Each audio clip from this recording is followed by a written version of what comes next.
सन् 2022 नोभेम्बर 13मा टर्कीको सहर इस्तानबुलमा एउटा शक्तिशाली बम विस्फोट भयो। त्यो घटनामा 6 जना टर्कीका सर्वसाधारणको मृत्यु भयो भने करिब 80 जना गम्भीर घाइते भए।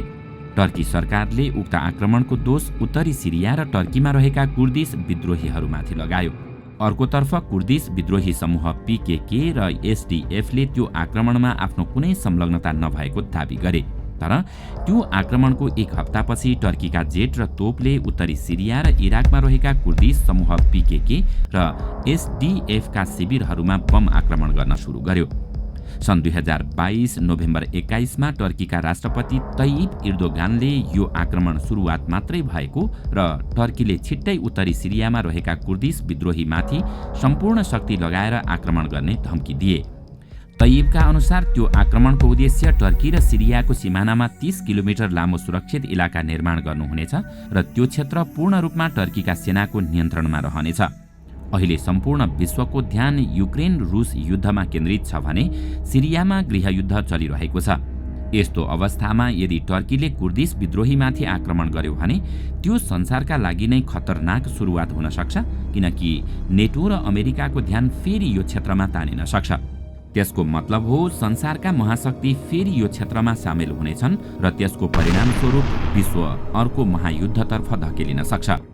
दर्शकवृन्द, आउनुहोस् आजको यस श्रृङ्खलामा हामी आखिर टर्की र कुर्दिश बीचको समस्या के हो, यदि युद्ध सुरु भयो भने यसले विश्वलाई कसरी प्रभावित पार्नेछ भन्ने विषयमा विशेष चर्चा गर्नेछौँ।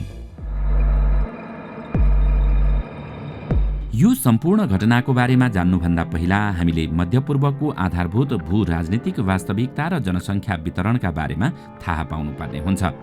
यहाँ हामीले बुझ्नुपर्ने कुरा के हो भने फ्रान्स, जापान अथवा जर्मनी जस्तो टर्की जातीय रूपमा एकरूपता भएको देश होइन। जस्तो कि फ्रान्समा फ्रेन्च छन्, जर्मनीमा जर्मन छन् भने जापानमा जापानी बस्छन्। तर टर्कीमा टर्किस मात्र बस्दैनन्, त्यहाँ 1,50,00,000 कुर्दहरू पनि बस्छन्। यो सङ्ख्या टर्कीको कुल जनसङ्ख्याको 15% हो। कुर्दहरू टर्किसहरूभन्दा धेरै फरक छन्। उनीहरूको आफ्नै भाषा र संस्कृति छ। उनीहरूमध्ये धेरै सुन्नी मुस्लिम छन्। कुर्दिसहरू टर्कीमा मात्रै छैनन्, उनीहरू उत्तरी सिरिया, उत्तरी इराक र पूर्वी इरानमा गरेर करिब 4 करोडको हाराहारीमा छन्। कुर्द संसारको त्यो सबैभन्दा ठूलो समुदाय हो जसको आफ्नो कुनै देश छैन। त्यसकारण उनीहरूले विभिन्न समयमा त्यस क्षेत्रमा आफ्नो आधिकारिक देश निर्माण गर्ने प्रयास गर्ने गरेका छन्, जसलाई कुर्दिस्तान भन्न सकियोस्।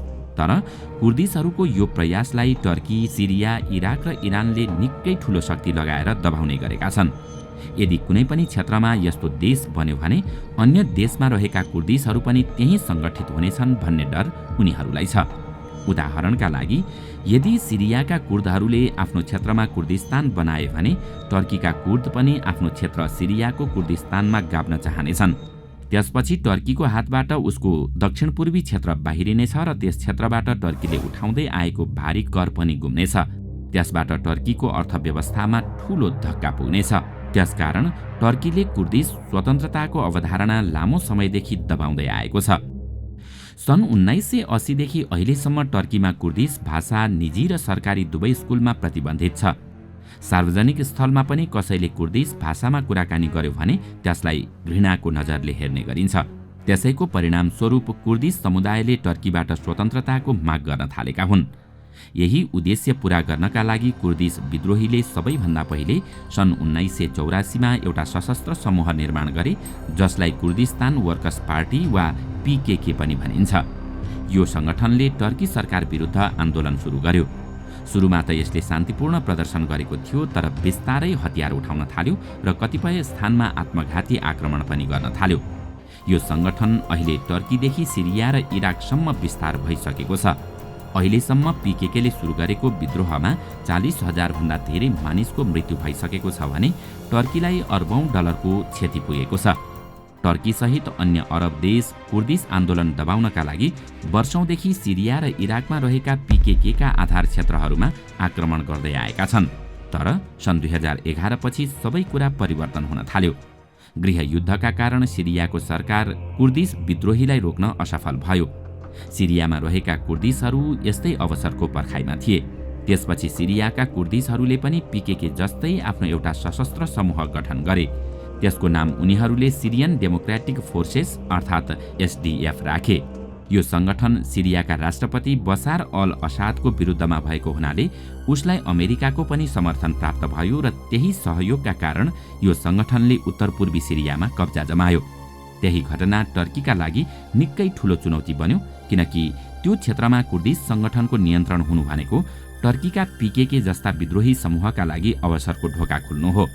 यी दुवै संगठन मिलेर टर्कीमाथि आक्रमण गर्ने र टर्कीको ठूलो क्षेत्र पनि सिरियाको जस्तै उनीहरूले नियन्त्रणमा लिन सक्ने सम्भावना बढेर गयो। तर टर्की कुनै पनि हालतमा यस्तो हुन दिने पक्षमा थिएन। त्यसैले टर्कीले पहिले नै सिरियाको उत्तरी क्षेत्रको केही भाग कब्जा गर्यो। तर यी दुई समूहलाई पूर्ण रूपमा अलग राख्नका लागि टर्कीलाई 30 किलोमिटरको बफर जोन अर्थात् मध्यपूर्वी क्षेत्र निर्माण गर्नुपर्ने थियो, किनकि यसरी बफर जोन निर्माण गरिँदा मात्रै पीकेके र एसडीएफको सम्बन्ध तोड्न सकिन्थ्यो। त्यही कारण टर्की अहिले 30 किलोमिटर लामो बफर जोन निर्माण गर्ने योजनामा छ। त्यसो त टर्कीले यो मध्यपूर्वी क्षेत्र निर्माण गर्न खोज्नुको अर्को रोचक कारण पनि छ। सन् 2011 मा भएको सिरियाको गृह युद्धका क्रममा 36 लाख सिरियाली शरणार्थी देश छोडेर टर्की प्रवेश गरे। सुरुमा त टर्कीले शरणार्थीको स्वागत गरेको थियो, तर केही वर्षपछि तिनै शरणार्थी अर्थतन्त्रका लागि बोझ बन्दै गए। राजनीतिक दलहरूले पनि यिनै शरणार्थीको मुद्दामा राजनीति गर्न थाले। अहिले टर्कीमा मुद्रास्फीति 84% पुगेको छ, जुन 40 वर्ष यताको सबैभन्दा धेरै हो। 2 वर्ष पहिलेसम्म 6 टर्किस लिराले 1 युरो किन्न पाइन्थ्यो भने अहिले त्यसका लागि 20 लिरा आवश्यक पर्ने भएको छ। केही समयपछि जुनमा टर्कीमा राष्ट्रपति निर्वाचन हुँदैछ। त्यसकारण जनताको सहानुभूति प्राप्त गर्नको लागि दलहरू सिरियाका शरणार्थीलाई आआफ्नो राजनीतिक मुद्दा बनाइरहेका छन्। जनतालाई सिरियाका शरणार्थी विरुद्ध उचाल्न थालिएको छ। वर्तमान राष्ट्रपति ताइपले त मे महिनामा 10 लाख शरणार्थीलाई सिरिया पठाउने घोषणा नै गरिसकेका छन्। प्राय सबै राजनीतिक दलका घोषणापत्रमा यही मुद्दा उठाइएको छ। तर यति धेरै शरणार्थीलाई गृह युद्धको मारमा परेको सिरियामा फर्काउनु निकै ठूलो समस्या बन्न सक्छ। त्यसैले टर्की सरकार उनीहरूलाई त्यही 30 किलोमिटरको सुरक्षित इलाकामा बसोबास गराउने रणनीतिमा छ। त्यसबाट टर्कीलाई के फाइदा छ भने त्यो क्षेत्रमा कुर्दिसहरूको पकड कमजोर हुनेछ। त्यति मात्रै होइन, जब सिरियामा गृह युद्ध समाप्त हुनेछ तब जित्ने समूहले टर्कीसँगै वार्ता गर्नुपर्ने हुन्छ र उसले टर्कीले भनेको मान्नुपर्ने हुन्छ। यस बाहेक यहाँ अर्को एउटा रोचक पक्ष पनि छ। यदि टर्कीले सिरियामाथि आक्रमण गर्यो भने उसको सबैभन्दा घनिष्ठ मित्र रिसाउन सक्छ। त्यो मित्र हो संयुक्त राज्य अमेरिका। वास्तवमा अमेरिका खुल्ला रूपमा सिरियन कुर्दिश समूह एसडीएफलाई त्यहाँका राष्ट्रपति विरुद्ध लडाईँ गर्न सहयोग गरिरहेको छ। यदि टर्कीले एसडीएफमाथि आक्रमण गर्यो भने उसको सम्पूर्ण ध्यान सिरियाका राष्ट्रपति विरुद्ध लड्नुको सट्टा आफ्नो प्रतिरक्षामा केन्द्रित हुनेछ। त्यसैले सिरियामाथि आक्रमण गर्ने टर्कीको घोषणाको वाशिङटनले विरोध गर्यो। तर यो मुद्दामा अमेरिकाले मौखिक विरोधभन्दा बढी केही पनि गर्न सक्दैन, किनकि रुस युक्रेन युद्धपछि टर्कीको भूराजनीतिक महत्त्व धेरै बढेको छ। फिनल्यान्ड र स्विडेनले हालसालै नेटोको सदस्य बन्न निवेदन दिएका छन् र उनीहरूको सदस्यता सम्पूर्ण नेटो देशहरूले अनुमोदन गर्नुपर्ने हुन्छ, जसमा टर्की पनि संलग्न छ। त्यसैले वर्तमान समयमा अमेरिकाले टर्की रिसाउने गरी कुनै पनि काम गर्ने छैन। सिरियाको गृह युद्धमा अमेरिका बाहेक अर्को ठूलो अन्तर्राष्ट्रिय खेलाडी संलग्न छ र त्यो हो रुस। सुरुमा त रुस र टर्कीको भूराजनीतिक स्वार्थ फरक थिए। टर्की बसार अल असदको विरुद्धमा थियो भने रुस उनी सत्तामै रहन् भन्ने चाहन्थ्यो, किनकि सिरियाको बायाँपट्टि भूमध्य सागरमा टार्टस नामक एउटा सहर छ र त्यहाँ ठूलो समुद्री बन्दरगाह छ। त्यो भूमध्य सागरको एउटै मात्र यस्तो बन्दरगाह हो जसलाई रसियन नेभीले प्रयोग गर्ने गर्दछन्।